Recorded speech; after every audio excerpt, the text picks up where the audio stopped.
This is the Janet Killeen Books podcast.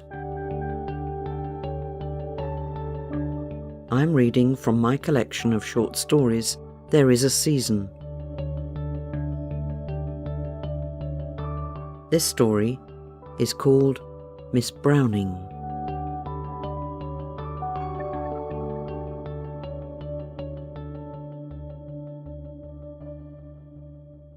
She had not realized that they were afraid of her. She had not realized. "I have come to see you because my daughter is afraid to come to school." Her sight cleared and she saw the woman. Late 30s perhaps, bright blue short-sighted eyes behind the tortoise-shell glasses, carefully gloved hands gripping the handbag which she had rested on the desk between them. Such a fierceness under the politely spoken words, but so right, Miss Browning acknowledged, that the young should be protected in these days following terrible upheaval. In seeing the mother clearly, she also saw herself, as if a mirror had been held up to her. Tired and grey, she recognised, with a greyness of austerity clothing and ageing at 50, but also a greyness of spirit.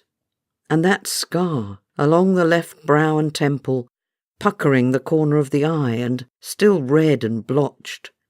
Perhaps what was to her a dreary familiarity to them was very frightening, very aloof. "I had not realized," she said aloud. "Of course I do not want her to be frightened, nor any of my pupils." For a moment she felt the desk shake under her hands. "I am grateful to you for coming. I must think of ways to encourage her. These first years are so vital to our children." Long after the woman had gone, she surveyed the classroom and saw how conscientious and yet how lifeless it was. Around the walls, pictures and colour, as much as could be managed in these times. Alphabets and numbers, pictures of farm animals and tractors to teach the letters. So unreal, she thought suddenly, for these town children. 40 children's desks in careful rows, with pencils and wax crayons available, paints at the sink for Friday afternoon, the display of their work with careful stars and grave, kind comments. "Very good, Lillian. You have tried very hard. This is a very pleasing piece of work, Peter." Their books piled neatly for her marking. The empty aquarium in the corner, awaiting the frog spawn of the spring. The display of last year's birds' eggs. The crumbling autumn leaves. Some seashells. All of them labelled carefully. Where had it gone, she asked herself, the energy almost amounting to a passion with which she had begun teaching? As she got up from her seat, having marked her books and set all in order on her desk for tomorrow morning, she felt the continued unsteadiness of her body, as though some seismic quaver had shaken her whole being. She found safety in routine, the bus to her lodgings, the light supper, cocoa drunk carefully whilst listening to the home service. She dreaded not sleeping, but fell into sleep as though drugged, surfacing only with the alarm at 7:15, and dredging up with her fragments of dreams like seaweed. The day began. The children, "Good morning, children. Good morning, Miss Browning," went in orderly lines to assembly and sang, "Glad that I live am I, that the sky is blue." She moved through the chanting of tables and the reading together and set them to writing a story, all the time sensing that there was a weakness in her body that surely must be communicating itself to these children through her voice, which sounded thin and distant to her. Suddenly there was a lurch beneath her feet, and it seemed to her as if all the desks were rising, not together, but as though a great swell of water was rippling through the classroom, dark, unfathomable water which might drown them all. Her chest tightened as though crushed in a vice, and she knew that she could barely breathe. All around her, the familiar objects of the room and the children whose names she had been at such pains to learn, distorted, growing larger and smaller in waves. Her feet groped for the stability of the floorboards. Her hands grasped the desk. "Children, I want you to carry on with the colouring of your story while I see Miss Bentley next door for a moment." She saw their surprise and glee at being left, even for a moment, as she left the room.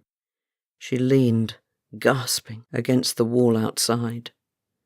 It was many days before she could even put words to the experience, the panic, the sense of complete collapse that had overtaken her.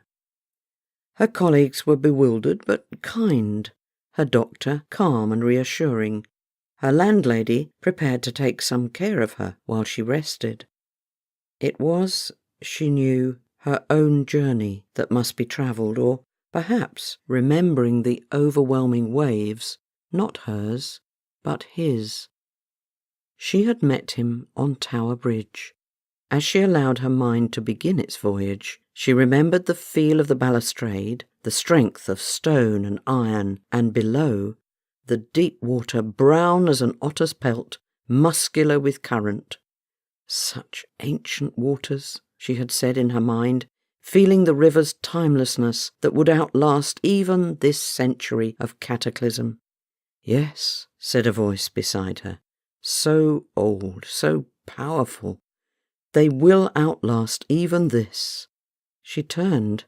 "I am sorry I startled you," he said, offering a hand and sweeping off his peaked cap. "I heard you say, 'such ancient waters,' and I felt I knew you." She gave her hand, looking up a little into the face of a man some 10 years younger than herself.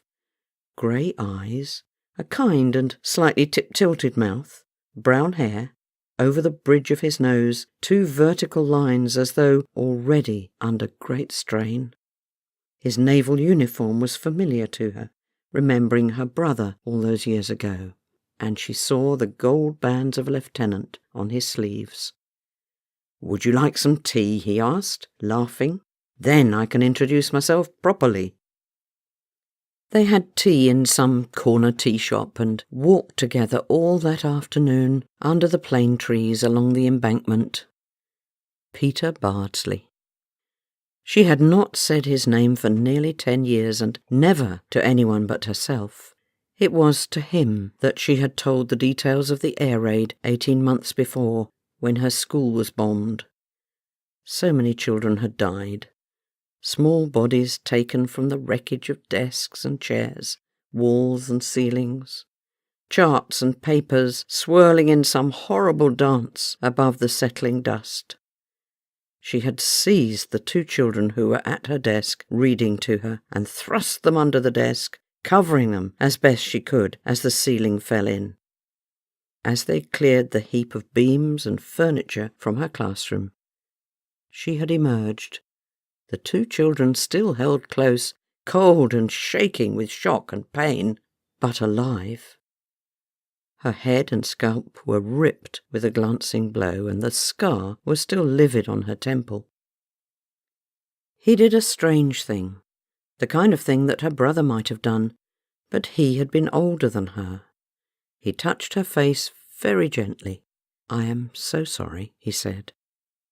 They spoke of her past, of the years of childhood before the First War, and of emerging at 16 into a world where there was little prospect of marriage. So many young men gone. She described to him the endless casualty lists, and the blinds drawn in house after house, and the women wearing black.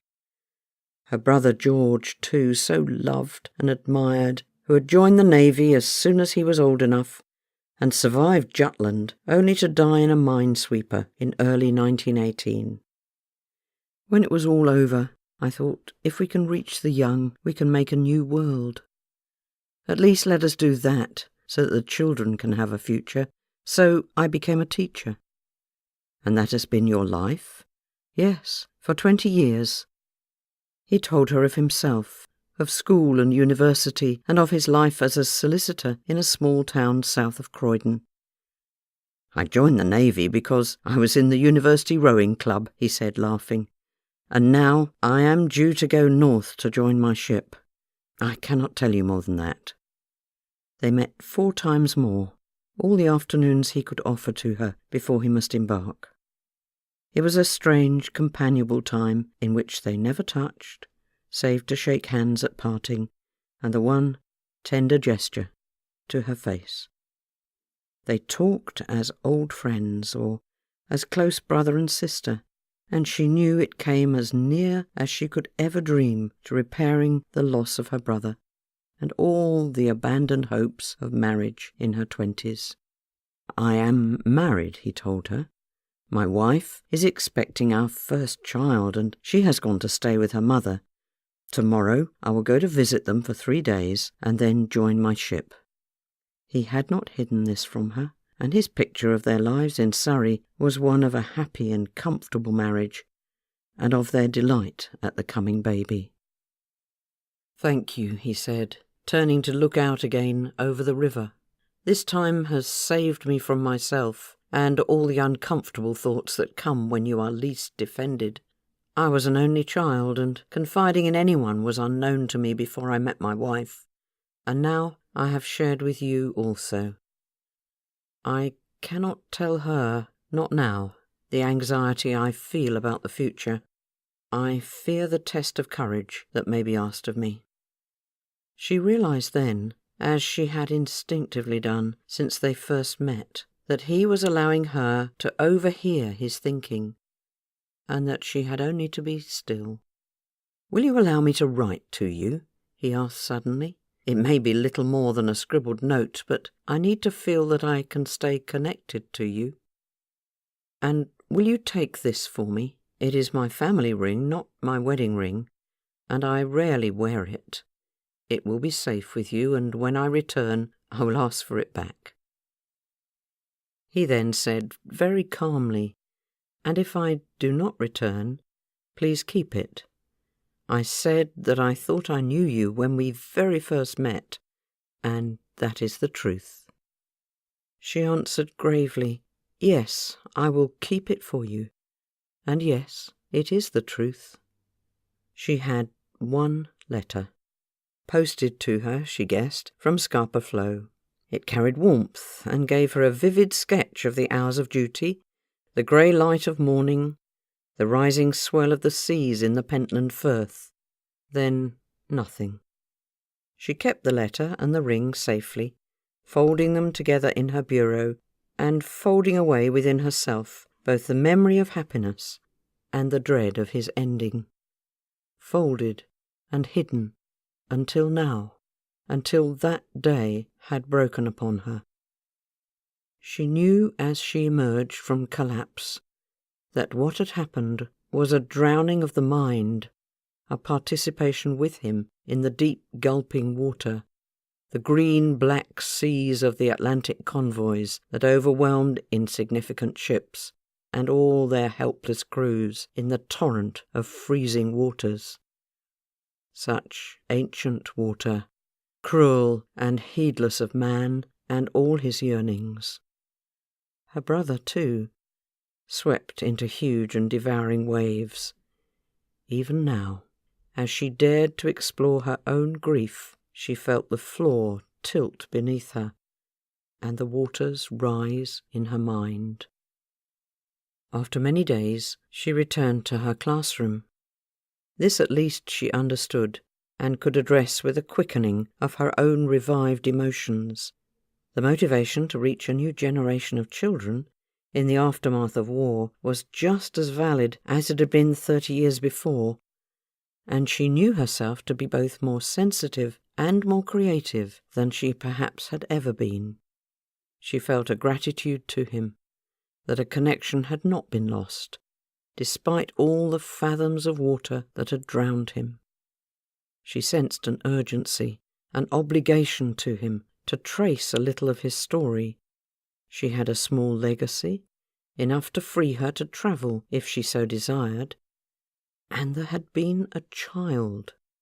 She could not imagine how to make contact, but she could at least try for his sake to discover whether the child had survived the war. That Easter she took the railway train north to Inverness, and then to Wick, and caught the ferry to Kirkwall. Pitching and rolling in the boat, she smiled wryly at the memory of his description of seasickness overtaking the most hardy of seamen. The currents clash in the Firth from east and west of the Orkney Islands, and she saw the waves rear up grey moving towers of water through which the boat butted and boxed its way to harbour. But it was a gentle Easter after that journey, and she took delight in the green and rounded countryside, the strong abrupt cliffs and stacks facing the stern Atlantic, and the endless bird-life wheeling and screaming over the cliffs and sea. She stayed in a farmhouse overlooking the great harbourage of Scapa Flow, and sensed its dark depths and the thousands of men who had been stationed there.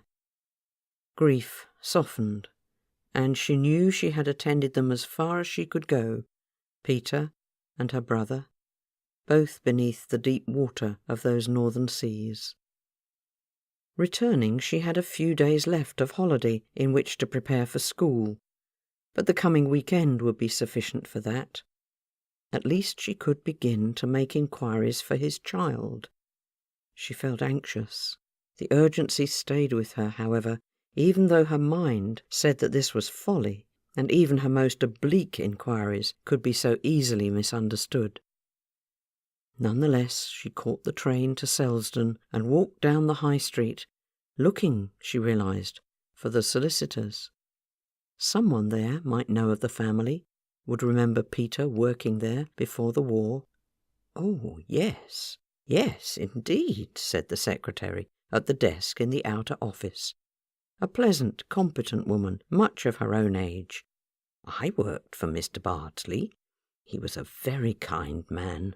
He was so very sorry when the news of his loss at sea came through, and poor Mrs. Bardsley so nearly lost the baby.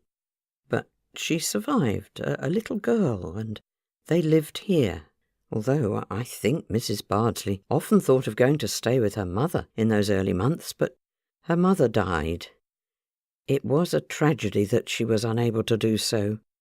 A V1 took the house, and Mrs. Bardsley was there with the child at the time." She twisted her hands together and said, "So many helpless lives, so very, very terrible." "Yes," said Miss Browning, recognising and grateful for the woman's genuine sadness. "And the child? Did she escape?" "Yes, she did, but where she is now, I don't know. Children were taken in by neighbours, and then so many of them ended up in orphanages and not necessarily nearby. I'm so sorry that I cannot help you." The matron of the home was cautious in her greeting. "So many of our children dream of visitors? You say that you knew the father during the war, but lost all contact. The mother died very tragically in the last year of the war. The little girl would barely remember her life before coming here. She was moved around in those early months. It is so difficult to get the authorities to realise that these children need to be settled as soon as possible." The blend of efficiency and compassion was evident in her tone. "Now, do you want to meet the child? I can send for her, and she can meet you in my office. If you wish to take her out, we can, of course, arrange that." The door opened, and a girl of 9 or 10 came in, carefully carrying herself upright. "Excuse me, you sent for me, please, matron?" "Come in, Sylvia. This lady is Miss Browning, and she has come to visit you." She saw a girl whose eyes and mouth echoed her father's. "Hello, Sylvia," she said gently. "A long time ago I knew your father. I hope it might be possible to visit you. I am so sorry it has taken all this time for me to find you." You have been listening to Miss Browning from the book There Is a Season, read by the author Janet Killeen and produced by Duncan PB. For more stories, please subscribe on iTunes or from wherever you get your podcasts.